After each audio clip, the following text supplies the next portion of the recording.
Koma Aştî Civaka Demokratîk, em îradeya azad çekên îmha dikin, merasîma Çekdanîna PKKyê dest bekir. Koma Aştî Civaka Demokratîk Daxuyanî got, em îradeya azad çekên îmha dikin. Daxuyaniya Koma Aştî Civaka Demokratîk wisayê, ji Gelê me raya giştî re, em wekî Koma Aştî Civaka Demokratîk, aku ji bo lezê bide pevajoya guherîn û veguherîna demokratîk hatiye avakirin.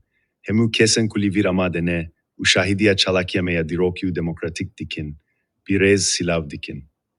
Em wekî şervanên azadiyê cîn û mêr, en ku ji bo li dijî êrişên înkar û îmhayê yên li ser hebûna Kurd şer bikin, di demen cuda de tevlî PKKyê bûne, çek hilgirtîne û li heremen cuda tekoşîn meşandîne, îro wekî bersîv ji Banga Rêber Kurd Abdullah Ocalan, a di Daxuyaniya vî ya 19 Hezîrana 2025 de hatine vîr.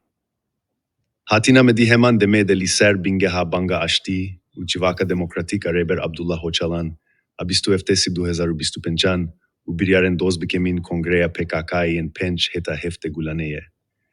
Em vegave wekî pengaveke niyetpakî û biryardariyê ji bo serkeftina pratikî ya pevajoya Aştî û Civaka Demokratîk diyavêjin.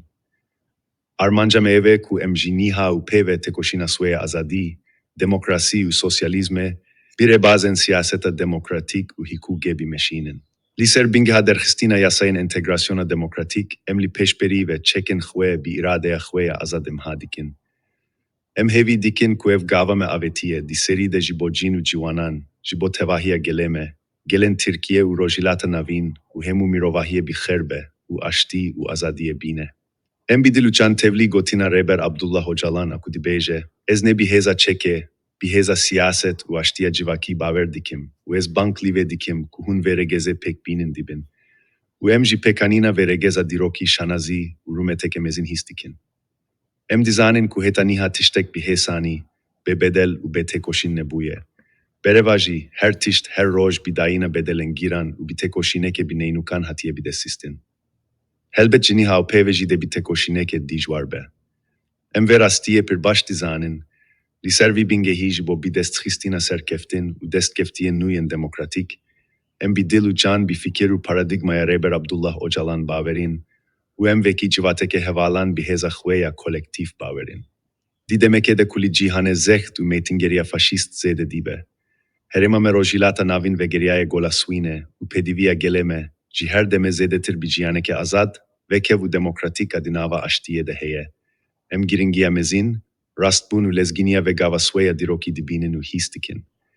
Em hêvî dikin ku her kes, cîn û ciwan, karker û ketkar, hêzin sosyalîst û demokratîk, hemû gel û mirovahî jî nîrse dîrokî yê vegava me ya Aştî û demokrasiyê bibînin, fêm bikin û tekdîr bikin.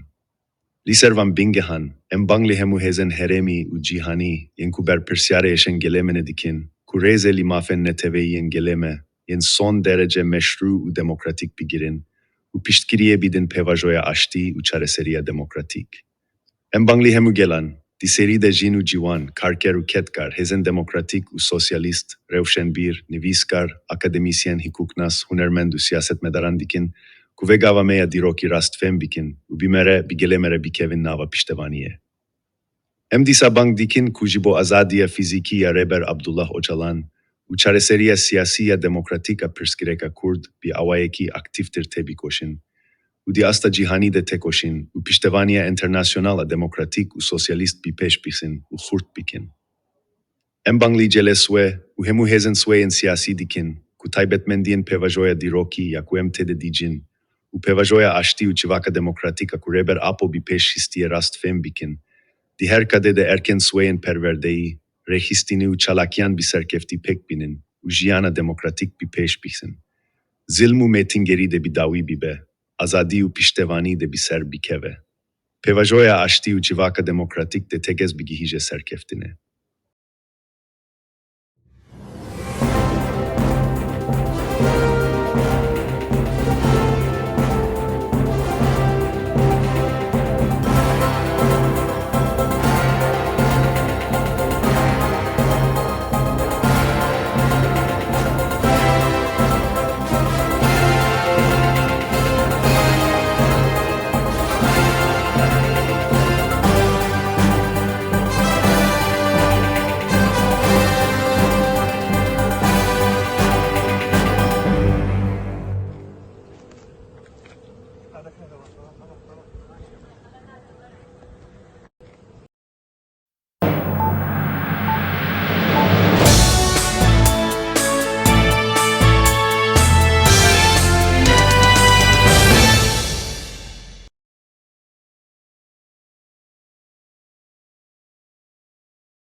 Burası tören alanına giriş noktası olabilir.